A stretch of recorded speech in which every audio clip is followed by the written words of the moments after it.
अब ये देखें कोकलिया, ये देख रहे हैं आप लोग?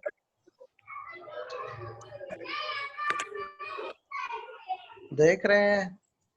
नजर आ रही है नहीं, सही स्क्रीन? नजर नहीं आ रहा है कुछ। स्क्रीन नहीं आ रही। आ रही है? हाँ जी, हाँ जी, अब जी अब आई।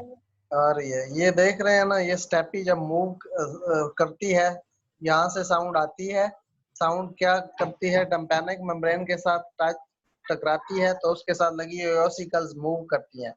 यहाँ पे अकाउस्टिक एनर्जी होती है, फिर आगे क्या होती है, मैकेनिकल एनर्जी, और आगे इलेक्ट्रोकेमिकल। वो क्या करती हैं, इस हड्डियां मूव होती हैं तो स्टेपीज जो है वो इस फ्लूइड पेरिलम एरियाज के अंदर मूव करती है। जब वो कोक्लिया के अंदर जाती है तो फ्लूइड डेफिनेटली आगे फ्लूइड है वो भी मूव करता है। वो मूव करते करते हेलिकोट्रीमा से कहाँ आता है, पेरिलम फ्लूइड में, और सॉरी टेम्पेन स्केला टेम्पेनाई में, जहां से फिर राउंड विंडो जो है उसमें लगी हुई छोटी सी टेम्पेनिक मेम्ब्रेन बाहर निकल आती है। फिर जब क्या होता है, साउंड सुनाई दे जाता है तो वो वापस जाती है और अपनी जगह पे जो है स्टेपी वापस आ जाती है। इसी दौरान सेंटर में लगा हुआ आर्गन ऑफ कोर्टाई जो है, स्केला मीडिया के अंदर जो आर्गन ऑफ कोर्टाई है वो हियरिंग को सेंस करता है और ऑडिटरी कैनाल, ऑडिटरी नर्व के जरिए ब्रेन के अंदर भेज देता है। ठीक है, कोई क्वेश्चन है तो आप पूछें। इसके अंदर बेस पे हाई फ्रीक्वेंसी, एपिक्स पे लो फ्रीक्वेंसीज होती हैं, ये बात मैंने बताई थी। इसके अलावा 23rd वीक में इसकी जो है कम्प्लीकेशन हो जाती है फीटस के अंदर, यानी बच्चे के अंदर।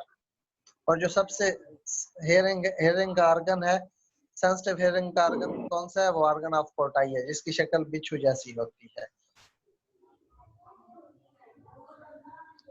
सुन रहे हैं आप लोग? Yes sir. ठीक हो गया।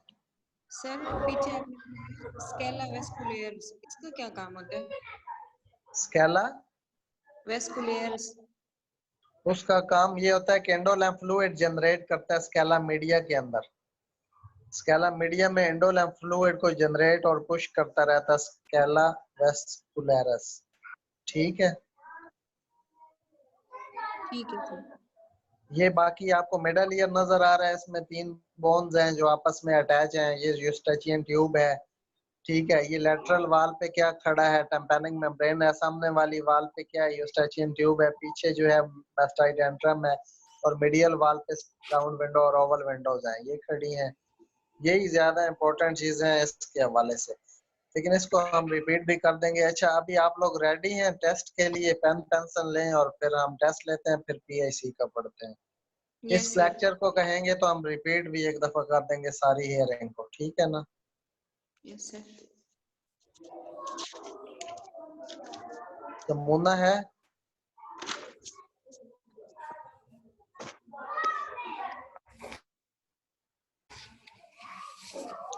आप लोग अपना पेन और पेंसिल लें और हम जो है टेस्ट लेते हैं। होस्ट जो इनिशिएट करता है वो गायब हो जाता है। क्या नंबरिंग कितनी देनी है? नंबरिंग बस 10 से 15 तक दे रहे हैं।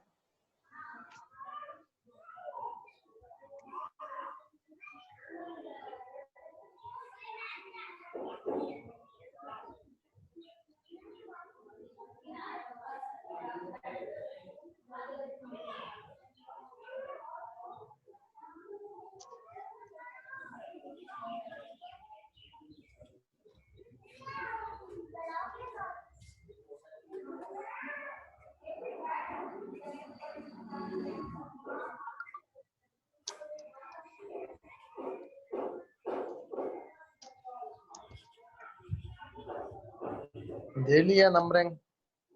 Yes sir. Yes sir.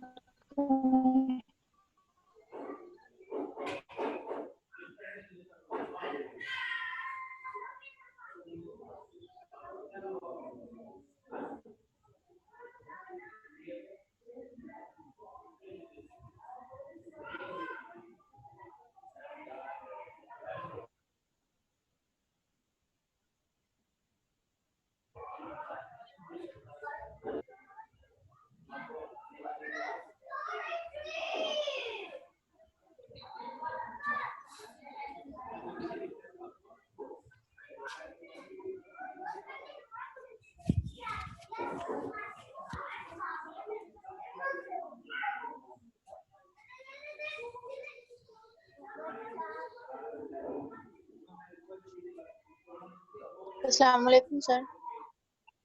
वालेकुम अस्सलाम। सादिया आ गई है?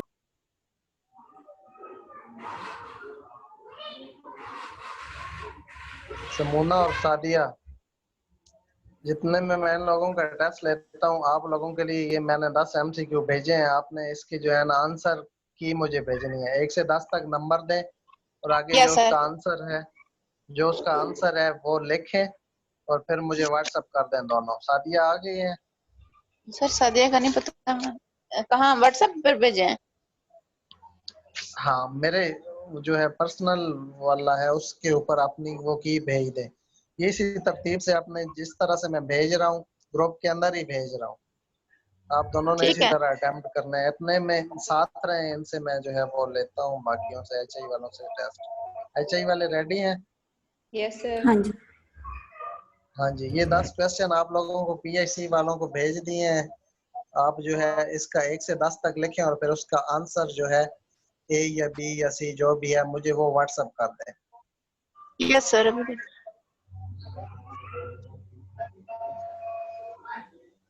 सर की अजान हो रही, इसलिए मैं म्यूट कर रही हूँ। ठीक है।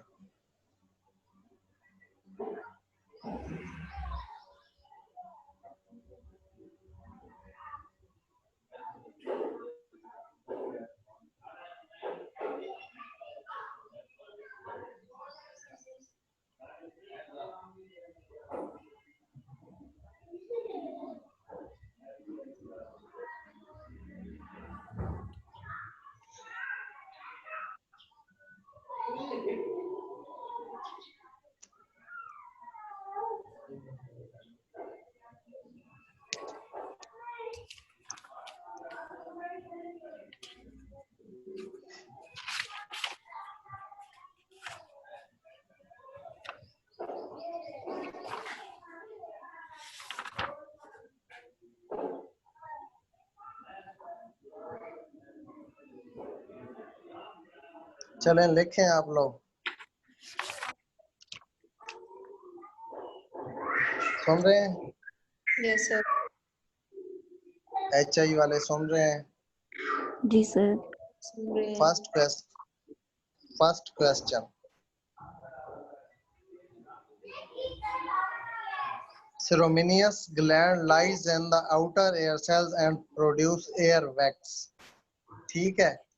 If they produce excessive air wax, what hearing loss occur? Conductive hearing loss 40 dB, sensory neural hearing loss 30 dB, conductive hearing loss 80 dB, conductive hearing loss 90 dB।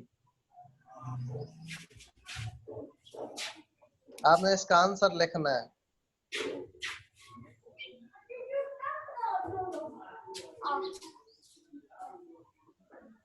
देख लिया? जी। रिपीट करें। Ceruminous gland lies in the outer ears, auditory canals. If they produce excessive airwax, what hearing loss occur? ठीक है? Conductive loss 40 dB, sensory neural loss 80 dB, conductive loss 80 dB या conductive loss 90 dB।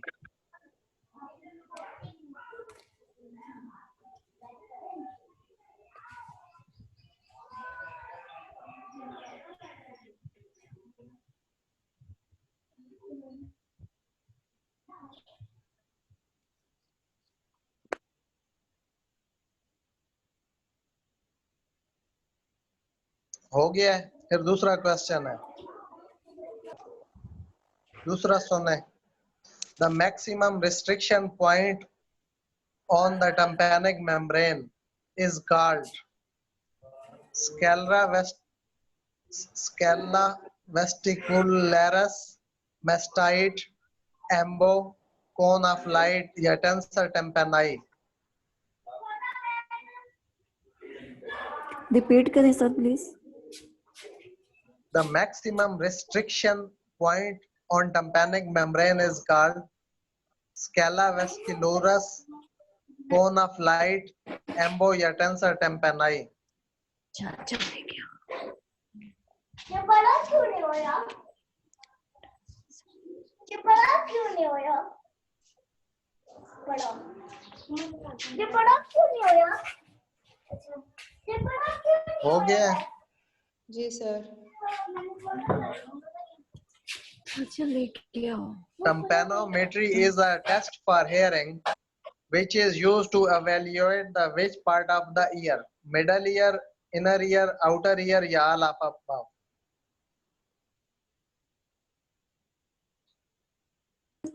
Sir repeat कीजिएगा। Tympanometry is a test used for hearing which examine the which part of the ear, outer ear, middle ear, inner ear या all of above. Tympanometry.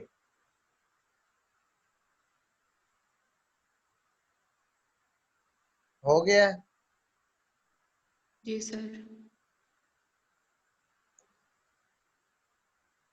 Eustachian tubes which equalize the pressure in middle ear open in oropharynx, nasopharynx या laryngopharynx.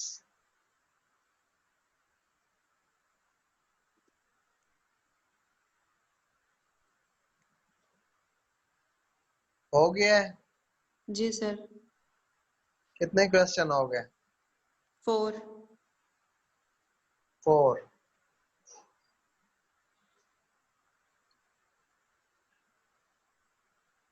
अस्सलाम good. वालेकुम sir. Sir मैंने करके भेज दिया है। अच्छा ठीक हो गया, सही हो गया। बस थोड़ी सी देर रुकें, फिर उसके बाद जो है हम सर 4 आगे मिनट चल। लग जाएंगे, 5 मिनट में भाग के नमाज पढ़ लूं। हाँ 4-5 मिनट लगेंगे, आप पढ़ लें 4-5 मिनट।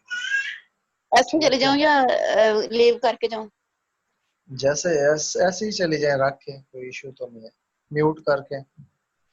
ठीक है। अच्छा ये क्वेश्चन हो गया है, उससे आगे चले। जी सर। अच्छा, tensor tympani muscle innervated by which cranial nerve? Trigeminal, facial, vestibular, cochlear nerve या none of above?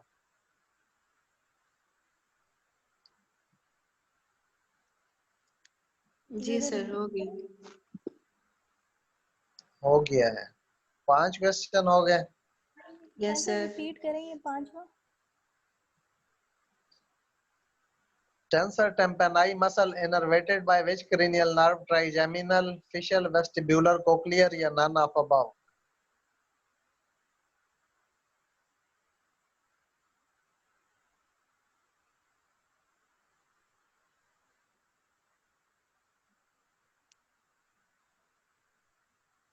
ठीक है next. The lining cavity of tympanic membrane is called. The lining cavity of tympanic membrane is called scala vascularis. Lining cavity, tensor tympani या all of above?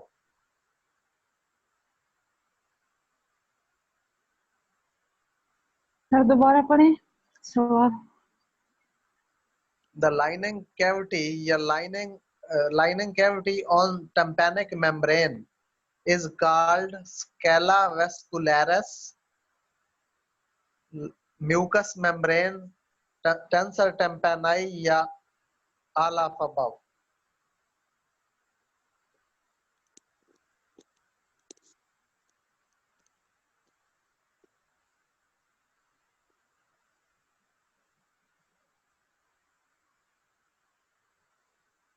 हो गया? जी sir.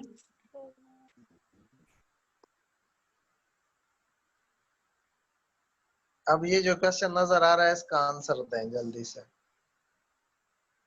नजर आ रहा है screen पे? जी sir.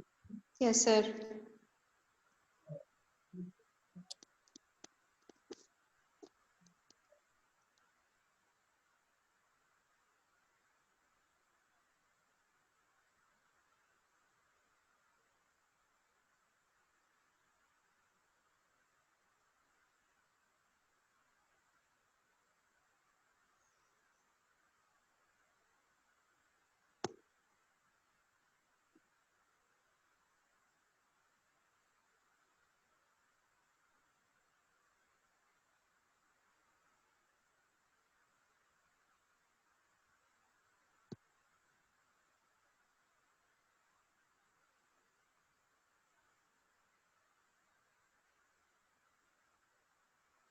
अच्छा, ये वाला क्वेश्चन नजर आ रहा है, अब इसका आंसर दें।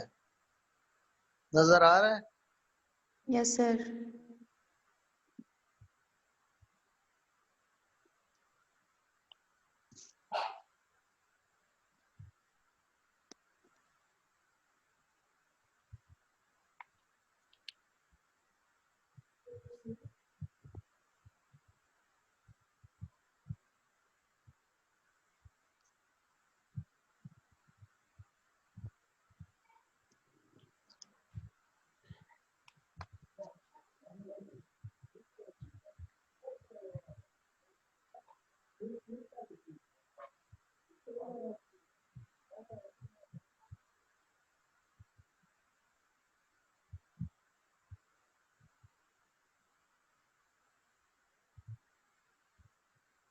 आगे चलें?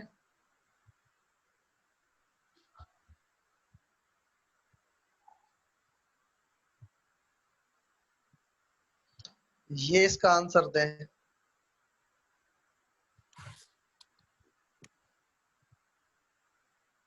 आंसर लिखना है आपने, ABC नहीं लिखनी, आंसर लिखना है। हो गया? जी सर, हो गया।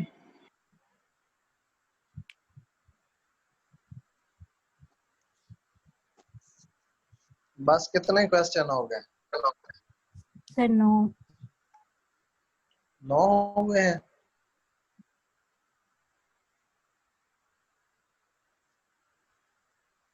अच्छा, 9 हुए हैं।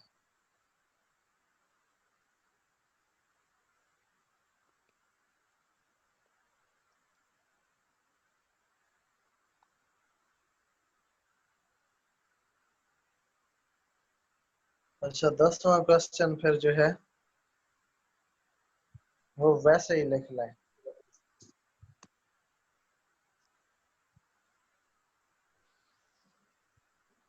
The fourth plate of the stapy rests in mastoid antrum, tympanic membrane, oval window या round window?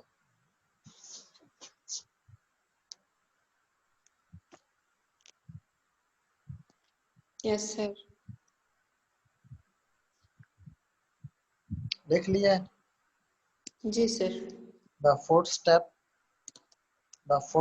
of the stapy rests in mastoid antrum, tympanic membrane, oval window या round window?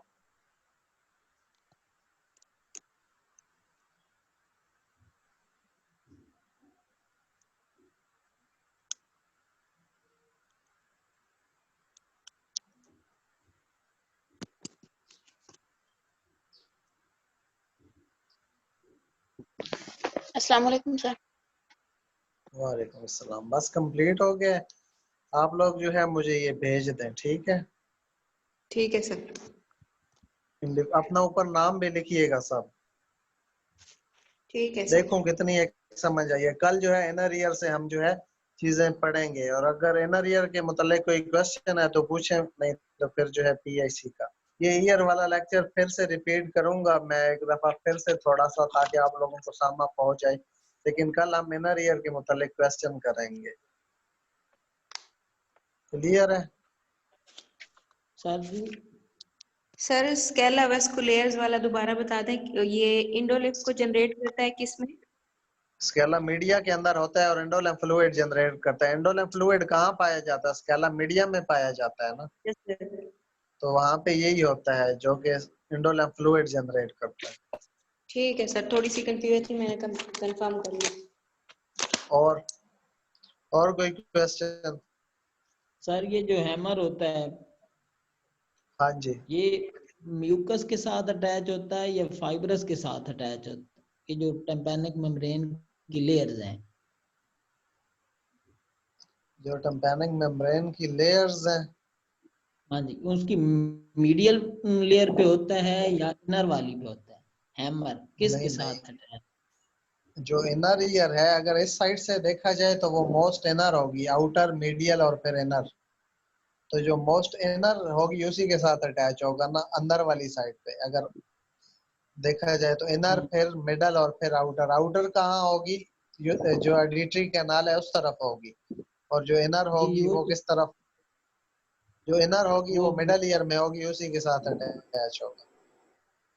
ठीक है। दूसरे सर ये जो है eustachian tube drains mucus from middle ear, इसका क्या मतलब?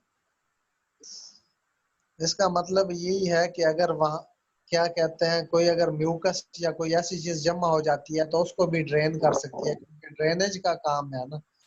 ये कहाँ है, ईयर से वहां अटैच है और वहां ओपन होती है। अगर कोई ऐसा फ्लूइड है तो वहां जा सकता है। जैसा कि मैंने कल बताया था कि जो दूध आता है वो इसी से के थ्रू कान में आता है, तो जब वो ठीक इधर आ सकता है तो डेफिनेटली यहाँ से म्यूकस जो है वो बाहर भी हो जाता ठीक है सर। है एक गले के और है, अंदर। less acoustic energy transmitted into inner ear, क्या? less acoustic energy transmitted into inner ear, हाँ, ये यहाँ यूस्टाचियन ट्यूब करती है। यूस्टेचियन ट्यूब तो प्रेशर इक्वलाइजिंग ट्यूब है, जो कि ईयर हाँ प्रेशर को इक्वलाइज करती है। अकाउस्टिक हाँ जी, एनर्जी को इनर ईयर के अंदर कैसे ट्रांसमिट कर सकती है? ये सर जहाँ आपने वो भेजा है ना उसके अंदर ये लिखा हुआ है वो कोटेशन कुछ और यूस्टाचियन होगी, ट्यूब। शायद आपने उसको उस तरह से रीड नहीं किया होगा सही से। जो अकाउस्टिक एनर्जी है वो आउटर ईयर में होती है, जो मिडल ईयर है उसमें मैकेनिकल एनर्जी होती है, और फिर जो इनर ईयर है उसमें इलेक्ट्रोकेमिकल एनर्जी होती है। वो तो ठीक है सर, ये उसके अंदर लिखा हुआ है वैसे। अच्छा, और खैर दूसरा फिर जो मुझे टेस्ट की अगर हम बात करें तो ऑटोस्कोपी जो है वो आउटर ईयर को एग्जामाइन करने के लिए होता है। आउटर ईयर में क्या हो सकता है, कोई फॉरेन बॉडी हो सकती है, ओटाइटिस एक्सटर्ना हो सकता है, या टेम्पैनिक मेम्ब्रेन परफोरेशन हो सकती है। इसको एग्जामाइन करने के लिए जो टेस्ट होता है वो ऑटोस्कोपी होता है। ठीक है। ठीक है और जो जी। मिडल ईयर है उसको एग्जामाइन करने के लिए टेम्पेनोमेट्री होती है। मिडल ईयर में क्या हो सकता है, ओटाइटिस मीडिया हो सकता है, यूस्ट्रेचियन ट्यूब डिसफंक्शन हो सकता है, और क्या हाँ हो जी सकता है, ओसिकल डिस्कंटिन्यूटी हो सकती है, टेम्पेनोसाइक्लोसिस हो सकता है, ऑटोसाइक्लोसिस हो सकता है। ये जी जी। सारी चीजें एग्जामाइन करने के लिए होती है टेम्पेनोमेट्री। और इनर टेम्पेनोमेट्री। ईयर को जो है एग्जामाइन करने के लिए एबीआर या इलेक्ट्रोकोक्लियोग्राफी वगैरह होती है। चले आप मुझे ये भेज दें अब जो है, फिर उसके बाद अगर एचआई वाले जानना चाहें तो वो चले जाएं, फिर हम पीएचसी का पढ़ते हैं थोड़ा।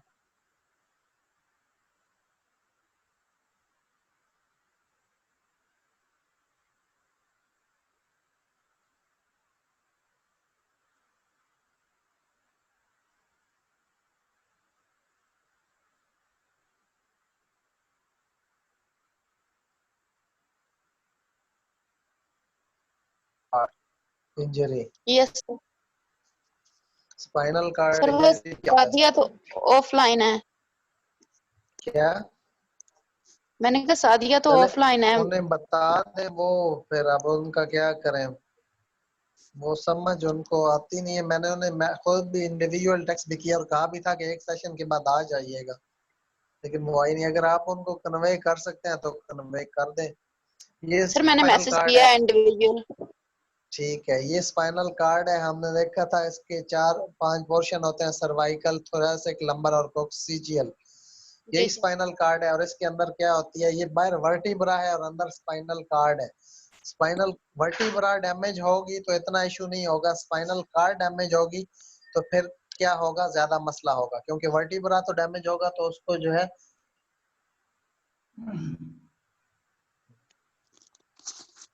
वर्टिब्रा डैमेज होगा तो फिर मसला नहीं होगा, उसकी सर्जरी पॉसिबल है। मसला कब है, जब स्पाइनल कार्ड होती है डैमेज, क्योंकि उसकी रीजनरेशन नहीं होती। तो तो इस सर ये पोर्शन में मनोजोसील में वर्टिब्रा डैमेज होती है।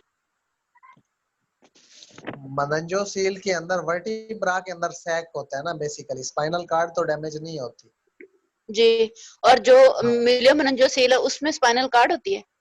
नहीं, उसके अंदर स्पाइनल कार्ड का पोर्शन इन्वॉल्व जरूर होता है लेकिन डैमेज नहीं होती। तभी तो मैंने कहा था कि उसकी सर्जरी पॉसिबल नहीं होती, क्योंकि सर्जरी करेंगे तो स्पाइनल कार्ड या कोई नर्व डैमेज होने का खतरा होता है, क्योंकि जी जी। कंप्लीट पैरालिसिस हो जाता है।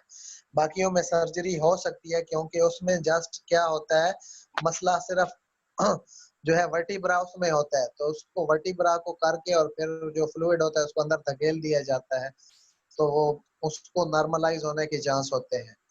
जहां मसला नर्व के डैमेज होने से या स्पाइनल कार्ड के डैमेज होने से होता है, वहां पे रीजनरेशन नहीं होती। जी जी। ठीक है। ये spinal cord injury is a damage to the spinal cord that result in a loss of function such as mobility or feeling. Spinal cord के डैमेज होने से मोबिलिटी और फीलिंग के इश्यूज होते हैं, या जितने भी नीचे फंक्शंस होते हैं वो सारे डिस्टर्ब हो जाते हैं, चाहे वो बाउल जी हो, ब्लेडर हो, जो हो। अगर स्पाइनल सर, कार्ड नेक से डैमेज हो गई तो फिर तो चांस वैसे ही कम होते हैं बचने के। सर उसकी ठीक है, लेकिन सेंसेशन भी खत्म हो जाती है। सेंसेशन भी खत्म हो जाती है, डेफिनेटली सब कुछ खत्म हो जाता है। सारा कंट्रोल ब्रेन का उन पे नहीं रहता, वॉलंटरी इनवॉलंटरी सारे फंक्शन डैमेज हो जाते हैं। क्लियर है।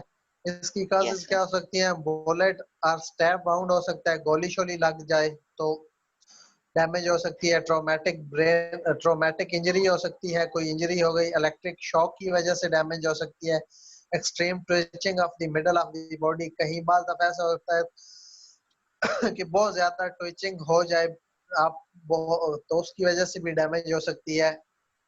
Landing on the head during a sport injury, sport injury के दौरान भी डैमेज हो सकती है, या fall from a great height, या किसी बुलंदी से गिरने की वजह से डैमेज हो सकती है, किसी एक्सीडेंट की सूरत में डैमेज हो सकती है। ठीक है। जी साइन एंड सिम्टम क्या है ये देखें क्या होगा। सर्वाइकल डैमेज होगा, ठीक है, तो टेट्राप्लेजिया हो जाएगा या जी जी। क्वाड्रिप्लेजिया हो जाएगा। सर्वाइकल में हाथ भी, क्योंकि हम मैंने कहा था कि सर्वाइकल जो है वहां से जो नर्व निकलती हैं वो हमारे ईटिंग, राइटिंग और हैंड की मूवमेंट को कंट्रोल कर रही होती है। अगर वहां से डैमेज होगा तो सारे लिम्ब जो है डैमेज हो जाएंगे। ठीक है। अगर जी थोरेसिक से डैमेज होगा तो ज्यादातर पैराप्लेजिया होगा, सिर्फ नीचे वाले लिम्ब ज्यादा डैमेज होंगे। ठीक है। और लंबर से अगर होगा तो फिर भी पैराप्लेजिया होगा, सैक्रल से होगा तो पैराप्लेजिया होगा, साथ में बाउल ब्लेडर भी इन्वॉल्व हो जाएगा। और अगर सर्वाइकल से होगा तो एक तो क्वाड्री या टेट्रीप्लेजिया हो जाएगा, और दूसरा साथ जो है सारे फंक्शन इंटेस्टाइन के, हार्ट के, वो भी जो है डिसकंटिन्यू हो जाएंगे। जी सर्वाइकल इंजरी होगी तो ब्रीथिंग डिफिकल्टी हो सकती है, loss of normal bowel and bladder, control नहीं रहेगा, नमनेस होगी, आप सोनोगे, हाथ मूव नहीं कर सकेंगे, सेंसरी चेंजिंग होंगी या स्पास्टिसिटी हो सकती है, मसल टोन इंक्रीज होगी। अगर सर्वाइकल इंजरी होगी, स्पाइनल कार्ड वाले पोर्शन, स्पाइनल के सर्वाइकल वाले पोर्शन में इंजरी होगी। अगर थोरेसिक होगी तो फिर भी बाउल ब्लेडर का कंट्रोल नहीं रहेगा, नमनेस होगी, सेंसरी चेंजिंग होगी, स्पास्टी होगी और वीकनेस या पैरालिसिस हो जाएगा। अगर लंबर में होगा तो फिर भी वही होगा कि बाउल ब्लेडर की लॉस हो जाएगा, पेन होगा, नमनेस होगी, सेंसरी चेंजेस होंगी और वीकनेस होगी। ठीक है। इसको जी टेस्ट सर। किस तरह, सीटी स्कैन वगैरह से टेस्ट किया जा सकता है, सीटी स्कैन, एमआरआई जो है वो करवाई जा सकती है, मैग्नेटिक रेजोनेंस इमेजेस, तो पता जी चलेगा कि स्पाइनल कार्ड कहाँ से डैमेज है। ठीक है। सर, एक्सरे से भी पता चल जाएगा। एक्सरे अगर क्या कहते हैं डिजिटल है तो उससे भी पता चल जाएगा कि कहाँ से डैमेज है। फिर जी रिस्क क्या हो सकते हैं? Urinary track infection, bladder control नहीं रहता, बाउल कंट्रोल नहीं रहता, सेंसेशन नहीं रहती, सेक्सुअल फंक्शन जो है वो भी डिस्टर्ब होते हैं, मसल स्पास्टिसिटी होती है, ब्रीथिंग इश्यूज हो सकते हैं, पैराप्लेजिया, क्वाड्रिप्लेजिया हो सकता है, प्रेशर सोर हो जाएंगे नीचे वाले हिस्से में, और शॉक वगैरह की कंडीशन हो सकती है।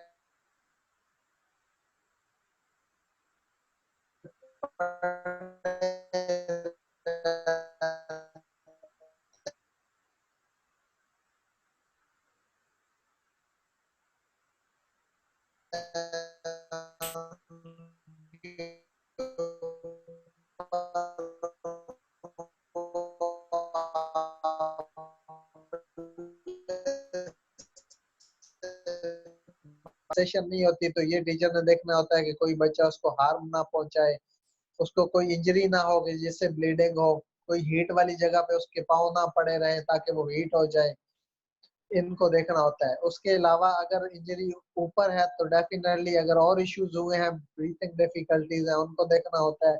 इसके अलावा उसको इमोशनल इश्यूज हो सकते हैं तो वो आपने साइकोलॉजिस्ट से कंसल्ट करने होते हैं। यानी आप उसकी असेसमेंट कर सकते हैं सारी चीजें देख के। असेसमेंट कैसे, उसकी स्पीच देख लें, विजन देख लें, उसको मेंटल इश्यूज देख लें, उसकी कॉग्निशन देख लें, सारी चीजें जो नॉर्मल है वो नॉर्मल है, जहाँ इश्यूज है वहाँ आपने एज अ टीचर उनको टैकल करना होता है। जी इसके मतलब कोई क्वेश्चन है तो पूछ लें। कल हम जो है वो एपिलेप्सी को पढ़ेंगे जरा डिटेल में। कुछ चीजें बहुत डिटेल में पढ़ने वाली हैं, जैसे सेरिब्रल पाल्सी हमने पढ़ ली, और उसके अलावा मस्कुलर डिस्ट्राफी है, उसका बहुत ज्यादा होता है। फिर क्या कहते हैं, ऑस्टियोजेनेसिस इम्परफेक्टा, इम्पोर्टेशन वाले बच्चे होते हैं तो उनका बहुत ज्यादा होता है। बाकियों का नॉर्मल सा ही कुछ पूछते हैं अगर पूछा जाए तो। जो जी जी इंटरव्यू होते हैं उसके अंदर भी ज्यादातर cerebral palsy, spinal bifida, muscular dystrophy वगैरह का ज्यादातर पोर्शन होता है, या ऑस्टियोजेनेसिस इम्परफेक्टा या इम्पोर्टेशन, जो कि बच्चे पाए जाते हैं सेंटरों के अंदर। जी जी ठीक है, इसके मतलब कोई क्वेश्चन है तो आप मुझसे पूछ लें। सर इसकी समझ आ गई है, अगर हुआ भी आ तो गई फिर है, मैं पूछ लूँ। जी ठीक हो गया, चले सही है। बाकी और हमारे साथ बाकी लोग किधर हैं, अटैच थे कोई? सर पता है, ज़किया रफीक हैं, सिकंदर हयात हैं, जवेरिया असलम हैं गुड। और आप लोगों नौरीन का हैं। कोई कोई क्वेश्चन हो एचआई वालों का, स्पाइनल कार्ड इंजरी के हवाले से? ठीक है, चले सही है, फिर सेशन को एंड करते हैं। कल जो है सर जो हम सर मैंने टेस्ट तो सेंड कर दिया, लेकिन वो ना 11 क्वेश्चन थे। अच्छा अच्छा, चले मैं देख तो लेता हूँ। तो वो ना क्या उसे कहते हैं, किसी में मतलब ABCDE तक थे ऑप्शन, और पता नहीं अब वो सही, मैंने जो मुझे लग रहा था कि वो थोड़े ऊपर नीचे हैं, तो उनके साथ लिखने की भी कोशिश की थी कि ये वाला मैंने लिखा है। ठीक हो गया, मैं देख लेता हूँ, वो मेरे सामने होगा स्क्रीन तो पता चल जाएगा कहाँ पे कौन सा क्वेश्चन पड़ा है और जी उसका आंसर क्या है। ठीक है, सही हो ठीक। गया, ठीक है, ओके। बाकियों के भी चेक करके मैं देख लेता हूँ किसके कितने मार्क्स हैं, उसको बता दूंगा इंडिविजुअली। चलो ठीक, अल्लाह हाफिज। ओके, अल्लाह हाफिज। अल्लाह हाफिज।